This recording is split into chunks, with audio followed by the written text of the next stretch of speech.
En 1925, un hombre citó a 5 empresarios en un hotel de París.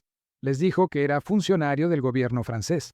Les mostró documentos oficiales, les explicó el plan con total seriedad y les ofreció comprar la Torre Eiffel, no para visitarla, para demolerla y vender el metal como chatarra. 2 de ellos pagaron, ninguno fue a la policía, y el hombre desapareció con el dinero en menos de 48 horas. Pero la parte que realmente no puedes creer es lo que hizo después. Piensa un momento en la última vez que alguien intentó venderte algo que no necesitabas. Un seguro que no pediste. Una suscripción con letra pequeña. Una oferta que expiraba en 10 minutos. Seguramente lo detectaste, o al menos sospechaste algo. Ahora imagina que en lugar de eso, alguien te ofrece comprar uno de los monumentos más famosos del mundo. Con documentos, con reuniones formales, con la lógica perfecta. ¿Habrías caído?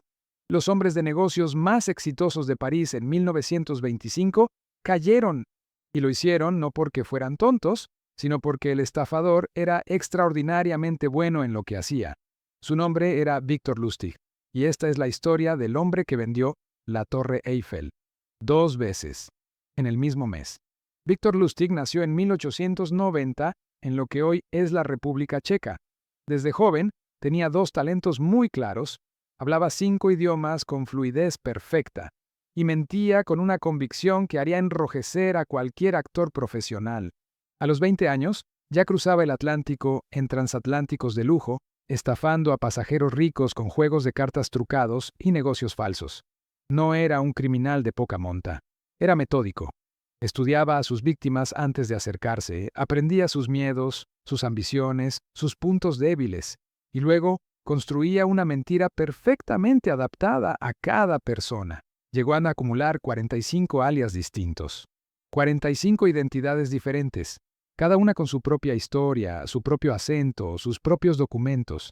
Cuando la Segunda Guerra Mundial interrumpió el tráfico de transatlánticos, Lustig necesitaba un nuevo escenario, y eligió el mejor posible: París, la ciudad más elegante del mundo en los años 20, llena de dinero, de ambición y de gente que quería aparentar que sabía más de lo que sabía. Era el escenario perfecto, y Lustig lo sabía.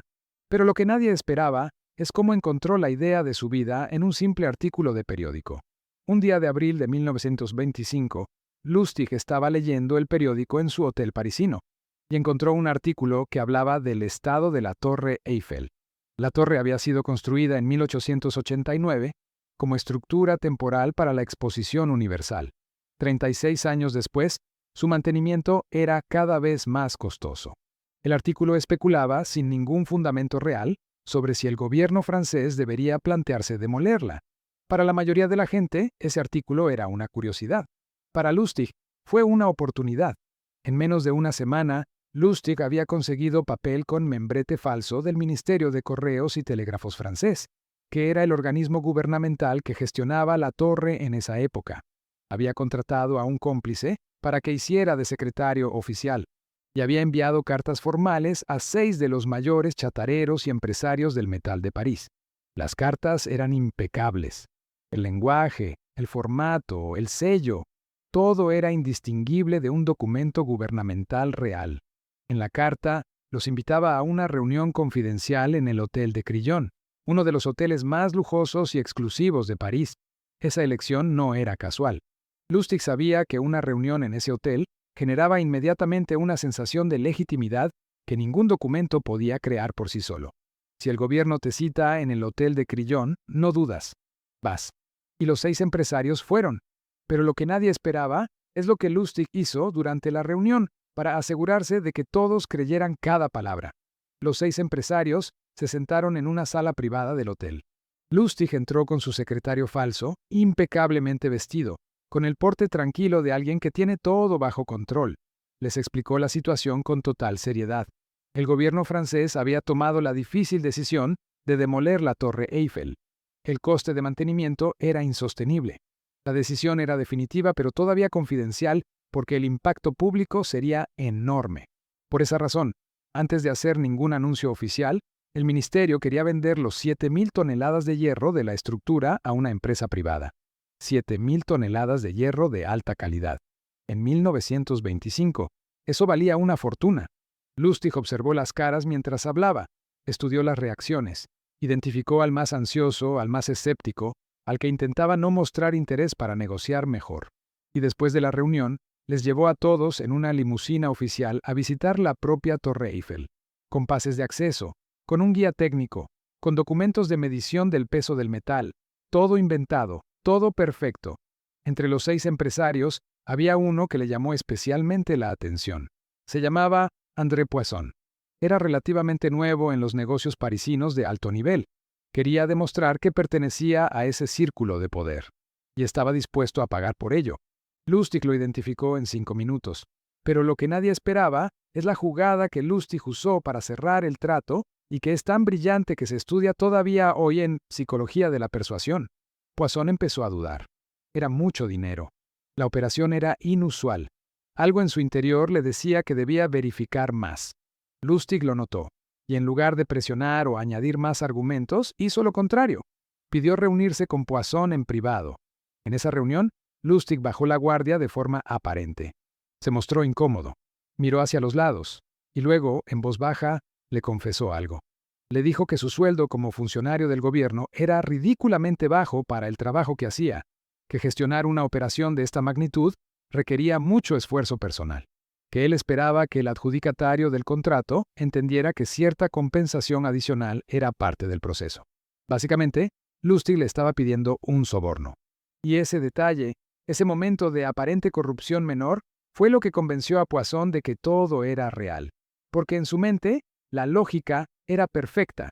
Los estafadores no piden sobornos. Los funcionarios corruptos sí.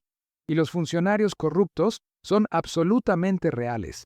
El soborno hacía que Lustig pareciera humano, imperfecto, creíble. Poisson pagó el precio acordado por la Torre Eiffel, entregó el soborno adicional y esperó la firma del contrato oficial. El contrato nunca llegó.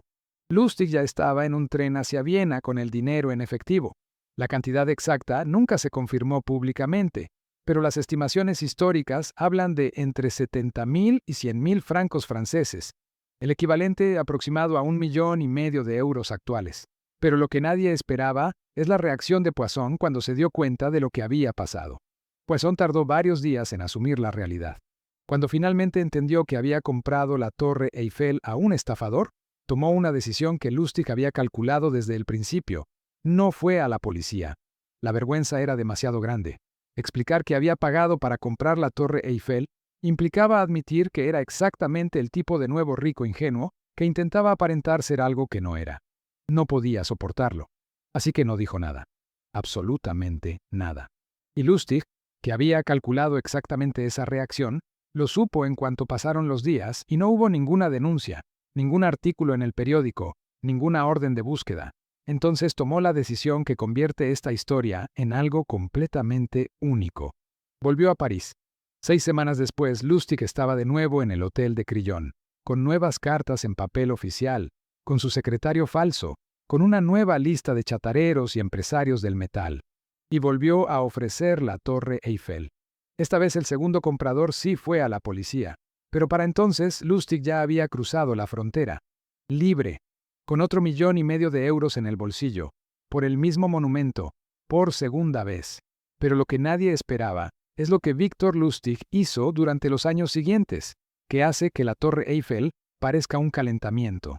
Lustig cruzó el Atlántico y llegó a Estados Unidos. Y allí encontró un nuevo objetivo todavía más ambicioso: Al Capone. Sí, el Al Capone, el gángster más peligroso y poderoso de Chicago en los años de la Prohibición. Lustig se presentó ante Capone con un negocio. Le pidió $50,000 para una inversión que doblaría el dinero en 2 meses. Capone, que no era precisamente conocido por su confianza en los extraños, le entregó el dinero.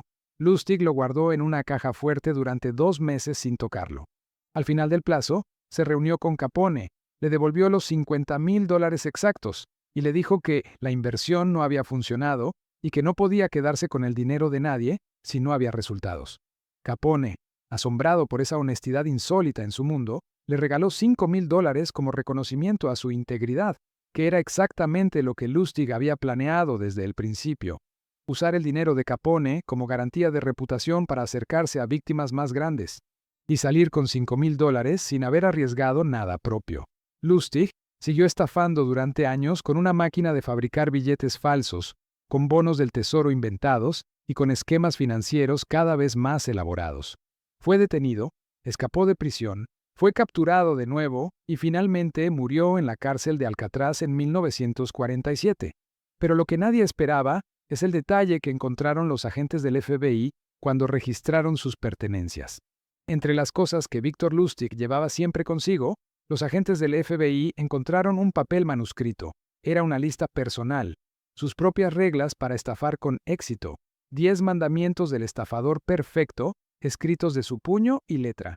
Entre ellos estaban cosas como: escucha más de lo que hablas, deja que la víctima hable de sus problemas, nunca parezcas desesperado y aprende a detectar cuando alguien quiere creer algo, porque eso es más poderoso que cualquier argumento. Esa última regla es la que explica toda su carrera. Lustig no engañaba a personas ingenuas, engañaba a personas que querían creer que tenían acceso a algo exclusivo, a un negocio que otros no veían, a una oportunidad que los haría más ricos, más importantes o más poderosos. Y eso no ha cambiado absolutamente nada en casi 100 años. Los principios de Victor Lustig son los mismos que usan hoy las estafas de inversión en redes sociales, los fraudes de criptomonedas y los esquemas de enriquecimiento rápido que ves en Instagram cada semana. Solo han cambiado el traje y el hotel. Victor Lustig vendió la Torre Eiffel 2 veces, engañó a Al Capone, escapó de prisión federal y dejó escrito un manual de manipulación que sigue siendo perfectamente aplicable en el mundo de hoy. La pregunta no es si era un genio o un criminal, porque claramente era las dos cosas al mismo tiempo. Ahora te pregunto a ti, de todos los elementos de esta historia, ¿cuál te parece el más brillante desde el punto de vista psicológico? ¿El soborno falso que convenció a Poisson, la devolución del dinero a Capone o el hecho de intentar vender la torre por segunda vez? Déjalo en los comentarios porque me interesa mucho saber qué parte de la mente humana te parece más fácil de manipular. Si esta historia te pareció tan absurda y fascinante como a mí, dale al like porque le dice al algoritmo que vale la pena mostrarla a más gente. Y suscríbete si quieres más casos reales que parecen de ficción, pero ocurrieron de verdad. La semana que viene traigo otro que te va a dejar exactamente con la misma cara que tienes ahora mismo.